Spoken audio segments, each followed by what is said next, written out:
ಎಲ್ಲರಿಗೂ ನಮಸ್ಕಾರ. ನನ್ನ ಹೆಸರು ಶುಭದಾ. ಇನ್ಮೇಲೆ ನನ್ನ ಚಾನೆಲ್ ಹೆಸರು ವಂಡರ್ಫುಲ್ ವಾಂಡರರ್ ಅಲ್ಲ, ಶುಭದಾ ಡೈರೀಸ್.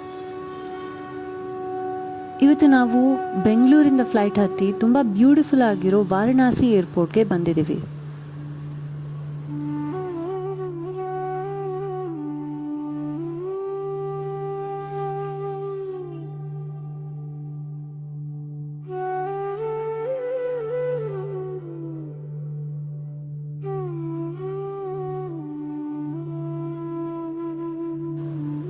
ಇದರ ನಂತರ ಬಡೆ ಹನುಮಾನ್ ದೇವಸ್ಥಾನ, ಬನಾರಸ್ ಹಿಂದೂ ಯೂನಿವರ್ಸಿಟಿಯಲ್ಲಿರೋ ದೇವಸ್ಥಾನ ವಿಸಿಟ್ ಮಾಡಿದ್ವಿ. ಯೂನಿವರ್ಸಿಟಿಯಲ್ಲಿರೋ ಕಾಶಿ ವಿಶ್ವನಾಥ ದೇವಸ್ಥಾನ ಮೇನ್ ಟೆಂಪಲ್ ಅಲ್ಲದೆ ಇದ್ರೂ ಇಲ್ಲಿ ಖಂಡಿತ ಒಂದ್ಸಲ ಬಂದು ಹೋಗಿ.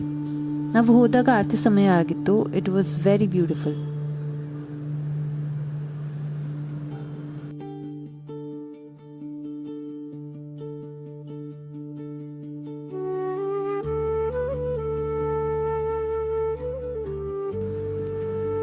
ಅಲ್ಲಿಂದ ನಾವು ಹೋಗಿದ್ದು ಗಂಗಾ ನದಿ ತೀರದಲ್ಲಿರೋ ನಮೋ ಘಾಟ್ಗೆ.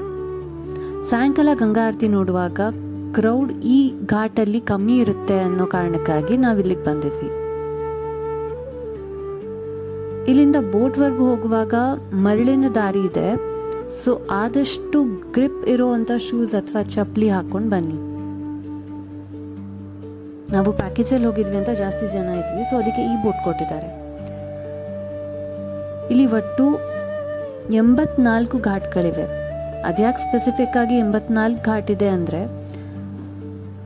84 ಲಕ್ಷ ಜೀವರಾಶಿಗಳನ್ನು ದಾಟಿದ ಮೇಲೆ ಮನುಷ್ಯ ಜನ್ಮ ತಾಡೋದು. ಅದನ್ನು ರೆಪ್ರೆಸೆಂಟ್ ಮಾಡೋದಕ್ಕೆ 84 ಘಾಟ್. ನಮೋ ಘಾಟ್ ರೀಸೆಂಟ್ ಆಗಿ ಉದ್ಘಾಟನೆ ಆಯಿತು.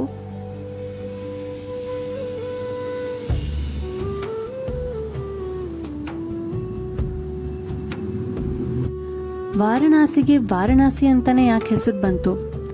ವರುಣ ಮತ್ತು ಅಸ್ಸಿ ನದಿಗಳ ನಡುವೆ ಇರುವ ಊರು ವಾರಣಾಸಿ.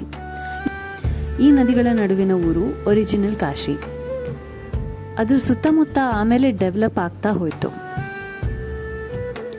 ಕಾಶಿ ಅನ್ನೋ ಹೆಸರು ಬಂದಿದ್ದು ಕಾಶಿ ವಿಶ್ವನಾಥ ಮಂದಿರದಿಂದ. ಇದಕ್ಕೆ ಇನ್ನೊಂದು ಹೆಸರು ಇದೆ, ಬನಾರಸ್. ಅಂದರೆ ಇದು ಪುರಾತನ ಜಾಗ ಮತ್ತು ಈ ಜಗತ್ತು ಎಷ್ಟೇ ಬದಲಾದರೂ ಇಲ್ಲಿ ಜನ ತಮ್ಮ ರೂಟ್ಸ್ನ ಮರಿಲಿಲ್ಲ. ಇದು ಮಾಡಿಟ್ಟಿರುವ ರಸ, ಅಂದರೆ ಹಿಂದಿಯಲ್ಲಿ ಹೇಳಬೇಕು ಅಂದರೆ ಬನಾ ಹುವಾ ರಸ್, ಅಂದರೆ ಬನಾರಸ್ ಅಂತ ನಮ್ಮ ಗೈಡ್ ತುಂಬ ಚೆನ್ನಾಗಿ ಎಕ್ಸ್ಪ್ಲೇನ್ ಮಾಡಿದ್ರು.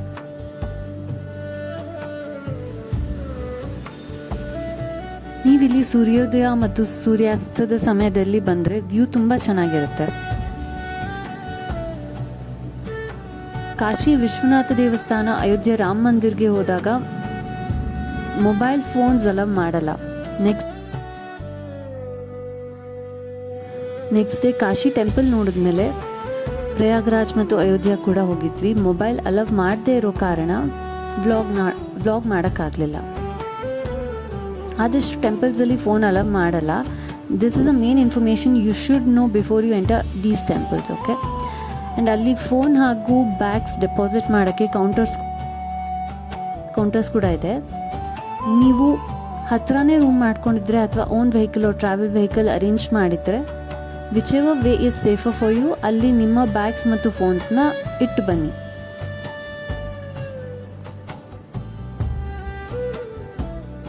ಇಲ್ಲಿ ಗಂಗಾ ಸ್ನಾನಕ್ಕೆ ಅಂತ ಹೋದರೆ ಚೇಂಜಿಂಗ್ ರೂಮ್ಸ್ ಸಿಗೋದಿಲ್ಲ.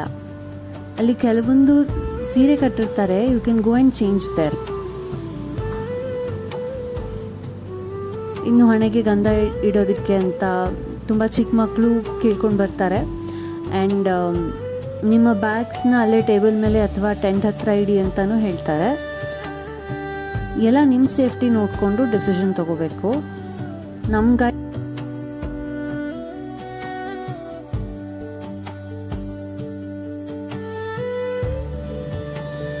ಇನ್ನು ಇಲ್ಲಿ ಒಂದೊಂದು ಘಾಟ್ಗಳಿಗೂ ಒಂದೊಂದು ಕಥೆ ಇದೆ. ಫೇಮಸ್ ಘಾಟ್ಗಳ ಬಗ್ಗೆ ಸ್ವಲ್ಪ ಹೇಳ್ತೀನಿ.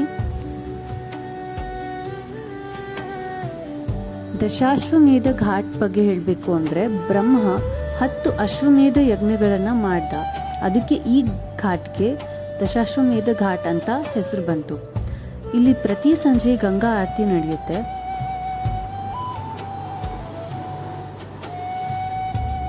ಇಲ್ಲಿ ಮರಣದ ಶಾಂತಿ ಅಲ್ಲ, ಜೀವನದ ಸಂಭ್ರಮ ಇದೆ. ಒಂದೇ ನಗರದಲ್ಲಿ ಒಂದೆಡೆ ಅಂತ್ಯ, ಇನ್ನೊಂದೆಡೆ ಆರಂಭ. ಇನ್ನು ಮಣಿಕರ್ಣಿಕಾ ಘಾಟ್, ಇಲ್ಲಿ ಬೆಂಕಿ ಎಂದಿಗೂ ಆರೋದಿಲ್ಲ. ಇಲ್ಲಿ ಪ್ರತಿದಿನ ಅನೇಕ ದೇಹಗಳು ಅಗ್ನಿಗೆ ಅರ್ಪಣೆ ಆಗುತ್ತೆ. ಆದರೆ ಇದು ಅಂತ್ಯ ಅಲ್ಲ, ಆ ಆತ್ಮದ ಮೋಕ್ಷದ ಆರಂಭ. ಇಲ್ಲಿ ಸಾವನ್ನಪ್ಪಿದವರಿಗೆ ಶಿವ ಸ್ವತಃ ತಾರಕ ಮಂತ್ರವನ್ನ ಹೇಳ್ತಾನೆ, ಅದರಿಂದ ಮೋಕ್ಷ ಸಿಗುತ್ತೆ ಅನ್ನೋ ನಂಬಿಕೆ. ಈ ಕಾರಣಕ್ಕಾಗಿ ಎಷ್ಟೋ ವಯಸ್ಸಾದವರು ಕಾಶಿಲೇ ಬಂದು ವಾಸ ಮಾಡಿ ಮೋಕ್ಷಕ್ಕೋಸ್ಕರ ಕಾಯ್ತಾರೆ. ಕಾಶಿಯ ಸುತ್ತಮುತ್ತ ಯಾರೇ ತೀರು ಹೋದ್ರೂ ಅವರ ದೇಹವನ್ನು ಕೂಡ ಇಲ್ಲೇ ತಂದು ಸುಡ್ತಾರೆ. ಹಿಂದಿನ ಕಾಲದಲ್ಲಿ ತುಂಬಾ ರಾಜರು ಕೂಡ ಇಲ್ಲೇ ಬಂದು ಪ್ರಾಪರ್ಟಿ ತಗೊಂಡು ಅಲ್ಲೇ ಮನೆ ಮಾಡ್ಕೊಂಡು ಇರ್ತಾ ಇದ್ರಂತೆ ವಯಸ್ಸಾದ್ಮೇಲೆ, ಹಾಗಂತ ಹೇಳಿದ್ರು. ಸೊ ಕೆಲವು ಘಾಟ್ಗಳ ಹೆಸರನ್ನ ಅವ್ರ ಹೆಸರಲ್ಲೂ ಇಟ್ಟಿದ್ದಾರೆ. ಇನ್ನು ಮಣಿಕರ್ಣಿಕಾ ಘಾಟ್ ಅನ್ನೋ ಹೆಸರು ಯಾಕೆ ಬಂತು ಅಂದರೆ, ಒಂದ್ಸಲ ಪಾರ್ವತಿ ಇಲ್ಲಿ ತಪಸ್ಸು ಮಾಡ್ತಿದ್ದಾಗ ಪಾರ್ವತಿ ದೇವಿಯ ಕಿವಿಯ ಮಣಿ ಅಂದರೆ ಕರ್ಣದಲ್ಲಿರುವ ಮಣಿ ಇಲ್ಲಿ ಬೀಳುತ್ತೆ. ಅದನ್ನ ಎಷ್ಟೇ ಹುಡುಕಿದ್ರೂ ಸಿಗದಿರುವ ಕಾರಣ ಶಿವ ಕೋಪಗೊಂಡು ಈ ಜಾಗ ಸ್ಮಶಾನವಾಗಲಿ ಅಂತ ಶಾಪ ಕೊಡ್ತಾರೆ. ಆಗ ಇಲ್ಲಿರುವ ಜನ ಈ ಜಾಗ ಸ್ಮಶಾನವಾದ್ರೆ ನಮ್ಮ ಕಥೆ ಏನು ಅಂತ ಕೇಳಿದಾಗ ಶಿವನು ಆ ಶಾಪಕ್ಕೆ ಪರಿಹಾರವಾಗಿ ಇಲ್ಲಿ ಸತ್ತವನಿಗೆ ಮೋಕ್ಷ ಸಿಗುತ್ತೆ ಅಂತ ಹೇಳ್ತಾರೆ.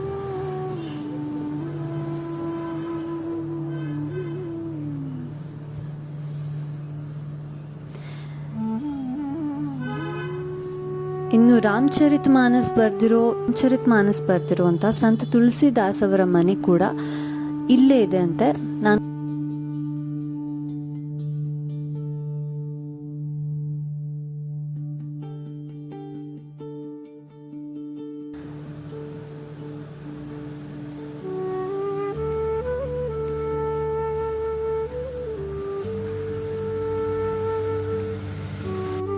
ಅದು ಬಿಟ್ಟರೆ ನಾನು ಆಗಲೇ ಹೇಳಿದ ಹಾಗೆ ಇಲ್ಲಿ ಸನ್ರೈಸ್ ಮತ್ತು ಸನ್ಸೆಟ್ ವ್ಯೂಸ್ ತುಂಬ ಚೆನ್ನಾಗಿರುತ್ತೆ. ಈಗಲೇ ನೋಡ್ತಾ ಇದ್ದೀರಲ್ಲ ವ್ಯೂ ಎಷ್ಟು ಚೆನ್ನಾಗಿದೆ ಅಂತ.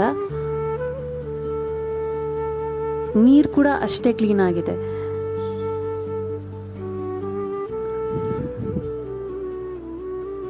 ನಮ್ಮಪ್ಪ ಹೇಳ್ತಾ ಇದ್ರು, ತುಂಬ ವರ್ಷಗಳ ಹಿಂದೆ ಅವ್ರ ತಂದೆ ತಾಯಿ ಜೊತೆ ಬಂದಾಗ ನೀರು ಅಷ್ಟು ಗಲೀಜಾಗಿತ್ತು ಅಂತ. ನಾವು just look at the difference.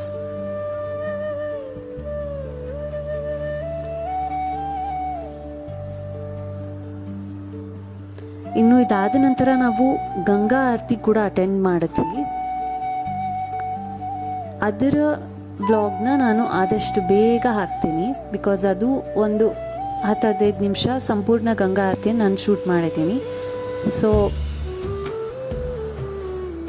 ನಿಮ್ಮೆಲ್ಲರಿಗೋಸ್ಕರ ಅದನ್ನು ಕೂಡ ವ್ಲಾಗಲ್ಲಿ ಹಾಕ್ತೀನಿ. ಇಲ್ಲಿಗೆ ಈ ವ್ಲಾಗ್ನ ಎಂಡ್ ಮಾಡ್ತೀನಿ.